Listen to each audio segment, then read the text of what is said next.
What's going on, everybody? Greg here, and let's keep the lights on for the review of 2016's Lights Out.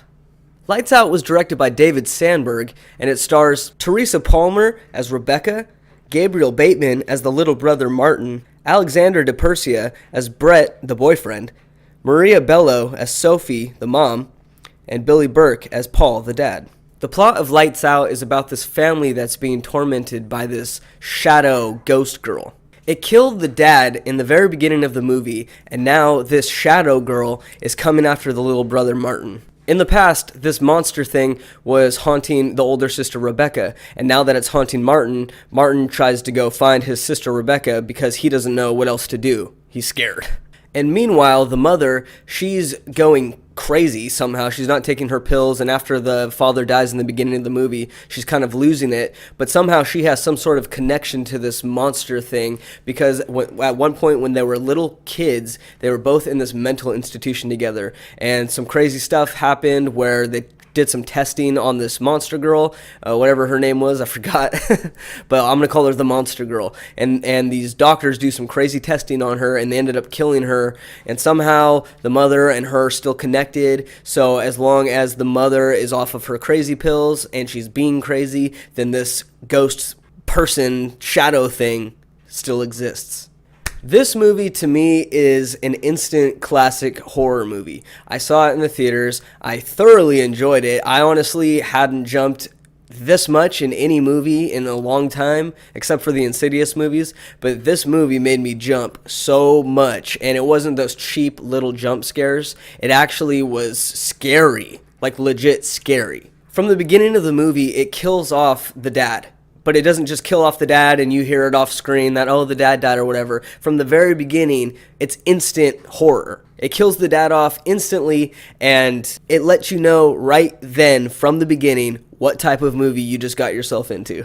This is full of jump scares, like I said, but it's not those cheap ones. I want to address that again. It's not those cheap ones where somebody's standing there and all of a sudden it's a hand behind the shoulder and big loud noise and whatnot, and there's the jump scare, or it's a bag of chips that goes and opens up really fast, and oh, you're supposed to jump because it was intense. No, it actually scares you because of the creature that they invented, and that's one thing that I really like that this movie did as well, is they didn't show you what the monster looked like, except for one tiny little part towards the end of the movie when they're in like the basement and you get to see her for a second, but it's not even enough to where it ruins the illusion of what this shadow girl is. And a big problem that I have with a lot of horror movies these days is that all the actions that the main characters take in these horror movies, especially in that new movie Rings, why are these people adventuring out and trying to figure things out about this evil being? Why are they going into a place when they know it's haunted, when they know that people have gotten murdered there? Why are they doing all these stupid, ridiculous moves? None of it makes sense, and it leaves us, the viewers, just confused and think, what, the writers couldn't think of anything more clever for them to get attacked by? They have to literally put themselves in danger in order for anything to happen in this movie? No.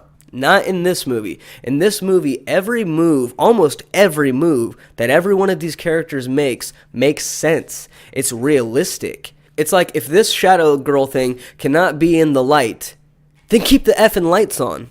And then when there's situations where somehow this monster controls the lights and she ends up being able to somehow turn them off, I don't know how she did that, but if she's able to turn them off, then these characters are like, we need to get flashlights, we need to get candles, we need to do something in order to keep these lights on. They don't just sit there in the dark and scream and cry like little teenage girls that are starred in all these movies. No, they actually do things that matter to save their lives.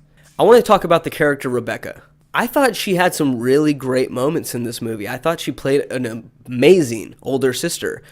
A really believable older sister. I mean, there were some lines that were delivered that I was like, this is like a Hollywood older sister. This isn't normally what like an older sister or older sibling would be like. Kind of like when she'd be talking to Martin and she'd be like, hey, you okay? Like, no one really talks like that. Hey, you okay? No, we're just like, hey, you okay? You doing all right?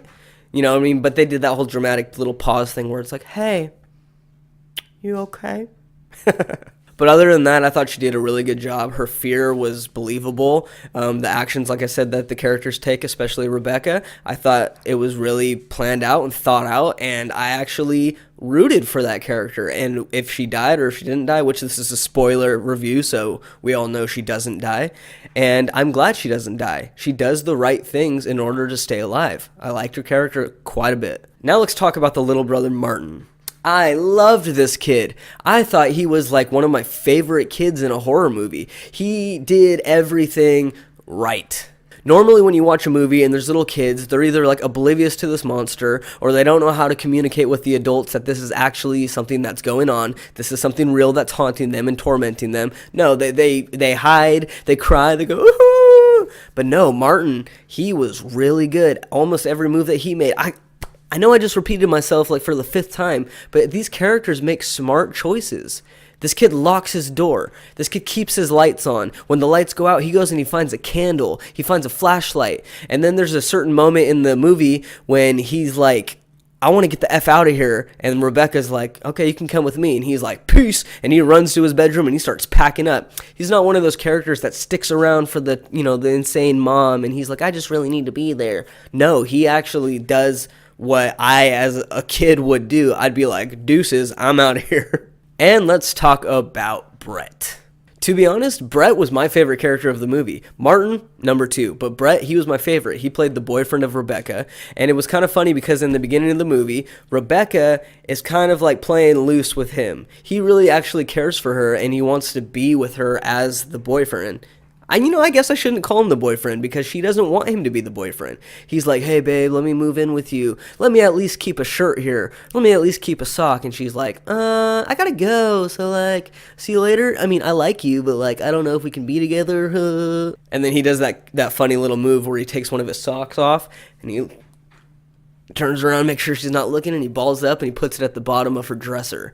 And it's funny because she finds it and she's like, hey, and she throws it out the window towards him, and he's like, I almost got you. But regardless, that's not why I like Brett. I thought he was a very lovable character. He was very supportive of Rebecca. If this was my girlfriend at the time, I would have been like, you got a crazy mom. Something's haunting you and your brother. You don't even really want to be with me that much. Guess what? I'm out of here. But he sticks around, and he's a really good dude. So I really liked him, and I really, really loved that scene where at the end, towards the end of the movie, when they're like really getting attacked by this shadow monster chick, he's outside and he's making a run for it, and he's in the light at one point, and in between here and here, there's a dark spot, and he tries to run from here to the other part of the light. As he gets to the dark part, she grabs him and she's like, "Bleh!" And she's like holding him up and stuff, and she's like about to rip him apart and like kill him, and he's like, ah. And so what does he do? He needs light, and instead of being killed like an idiot, what does he do? He takes his freaking car keys and he goes beep beep on his car, and it turns the lights on, and he just falls to the ground and he's able to get away. That's what I mean. These characters do moves that I think an everyday person who's being attacked by some being would do.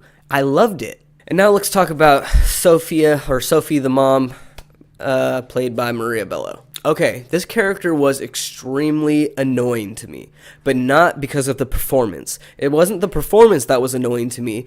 It was the character traits that she had, which is a plus. It's a plus to me because she was able to act in a way that really made me feel like, oh, I can't stand this lady.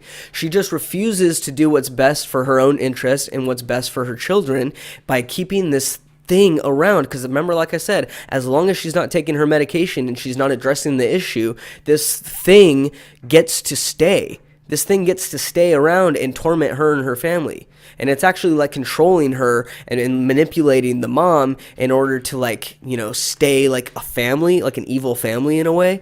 I don't know. I just really didn't like her character because she was really annoying. And I was like, God, just freaking do what you know you need to do. And then so towards the end of the movie, as her family's being attacked, the mom is like, okay, I think I get it. I finally know what I need to do. As long as I'm here, she's here. And as long as she's here, she's going to kill the people I love, the men in my life, and my family.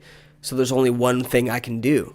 And she takes a gun, she puts it to her head, and she's just basically like, I don't know word for word, but she's just like, I love you to my family, and I have to do what I have to do. Boom! Shoots herself in the head. She's gone. She's dead. and now this evil thing is gone, and it'll never come back. That was actually something that I was just like, yes! That was a phenomenal ending to a movie. Normally in these movies, they'd call some witch doctor, or they'd call some specialist to come over, and they'd have to do some chant or some fire burning or some holding hand ritual or something to get rid of this evil presence that's here. But no, she's like, I know, as long as it's here, it's because I'm here, so I need to do the only thing I can do for my family. Boom, I need to off myself. And when she does, she saves the day, she saves her family. Is it tormenting and sad and torturing for the kids that just saw their mother blow her brains out? Of course it is. But you know what? They aren't stupid either. They know this is what had to happen in order for this all to be okay. And God, I just love the end of that movie. And I want to share a little fact. Maybe you guys know this, maybe you don't know this. I didn't really know this until after I saw it, but I'm excited to share it with you if you don't know. This movie was actually based on a short film that's on YouTube, and I believe it's also called Lights Out. So I urge you, if you have not seen this, go home, turn the lights off. You have to have the lights off. Be by yourself, have your screen in front of your face, type in Lights Out short film, watch it. It's only a few minutes long, but it is almost just as freaking scary as the movie. It scared the crap out of me. I was like, oh, like, I don't know. I'm a sucker for these types of movies. I really liked it. I would urge you guys to go check that out if you haven't seen it. So now let's get into what I would rate 2016's Lights Out. If you like this, if you didn't like it, I'm sorry. I'm going to rate this a 4 out of 5. There's so many horror movies, as I've said in previous horror reviews, that are really, really bad. And then there are some that are really, really good. And this one falls in the really good category for me. 4 out of 5. I don't think that's a bad review. It's a movie that I wouldn't mind watching over and over again. I think I've only seen it twice because I don't own it, unfortunately. I don't know why I don't own it. I want to own it.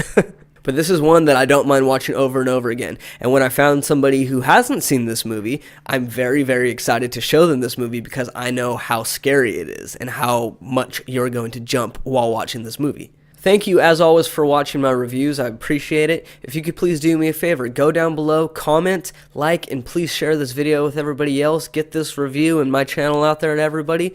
I would appreciate that dearly. Also, today is March 14th.